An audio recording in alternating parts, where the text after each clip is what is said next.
One reason why Wi-Fi penetration testing is important is that wireless security is hard. It's hard. An organization that wants to secure its wireless network needs to be aware of many factors and considerations, many challenges, and compared with a wired network, wireless adds additional challenges. What I mean to say is that both wired and wireless networks have certain security related challenges in common. And if you're trying to secure a wireless network, you have additional challenges to deal with.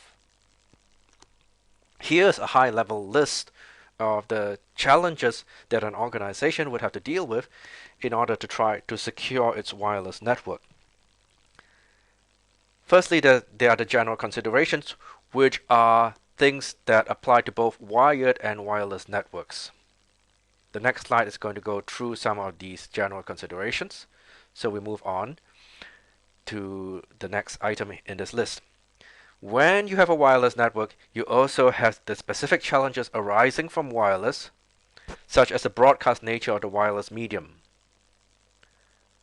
Unlike a wired network, where the signal is somewhat constrained within a wire, the wireless medium is inherently broadcast.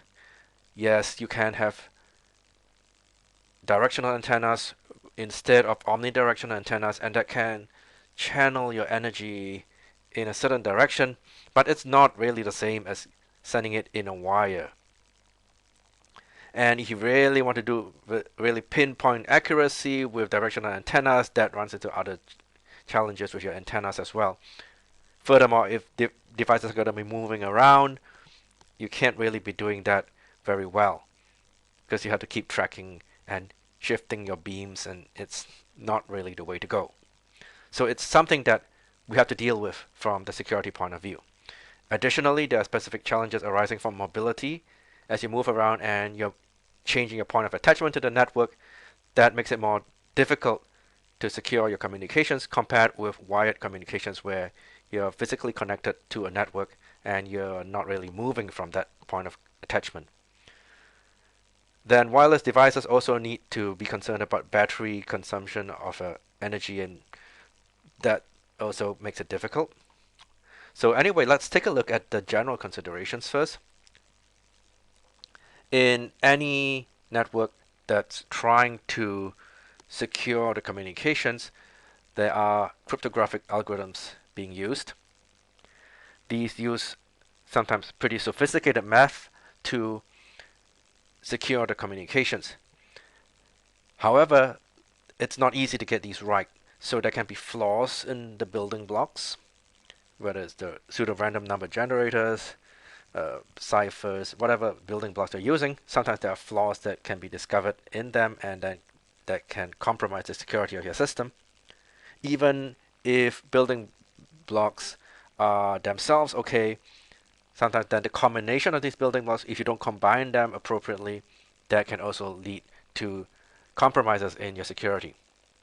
Now, even if you get all that right and you have a theoretically sound system, you might still be having poor usage of certain aspects of your system. So for example, you might have everything great, but the keys that you're using are just too short. Then you might become vulnerable to simple brute force attacks because there's not enough combinations of keys.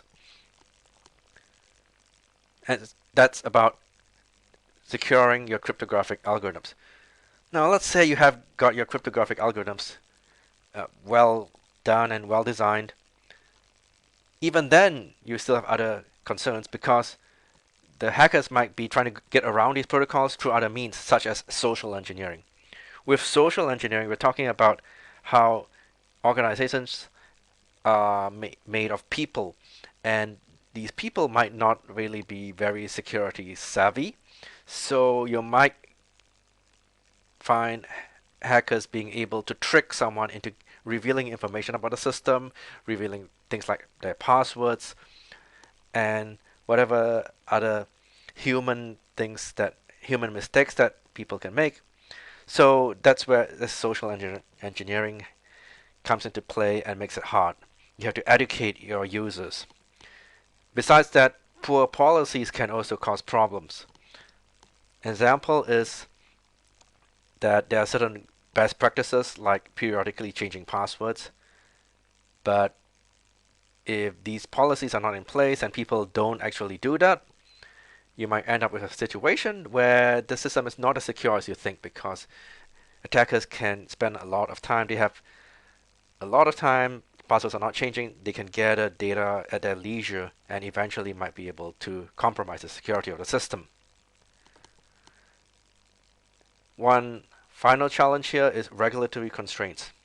Export controls, for example, in the US, can mean that security algorithms are put in place that are weaker than they might otherwise be, so that the Department of Commerce will not disallow a certain system from being exported out of the US. In fact, that's one of the reasons why WEP for Wi-Fi at first was so weak, because at that time there were concerns that making it too strong might cause problems getting Wi-Fi Wi-Fi technology out of the US.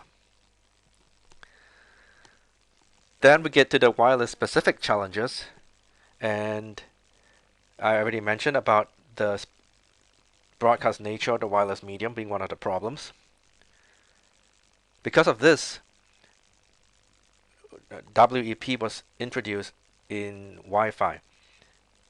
There was the fact that wired communications was going in wires and the signals were constrained within cables, whereas in Wi-Fi it was inherently being broadcast.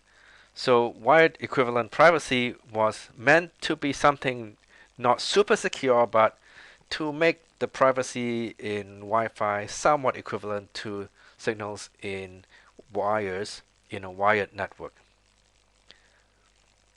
And then for mobility, you have additional challenges. Devices are changing their network attachment points as they're moving around, and it's not easy for the system to know that the device is actually who it claims to be as it moves from one point to another point. This means that authentication is harder and needs to be done more frequently.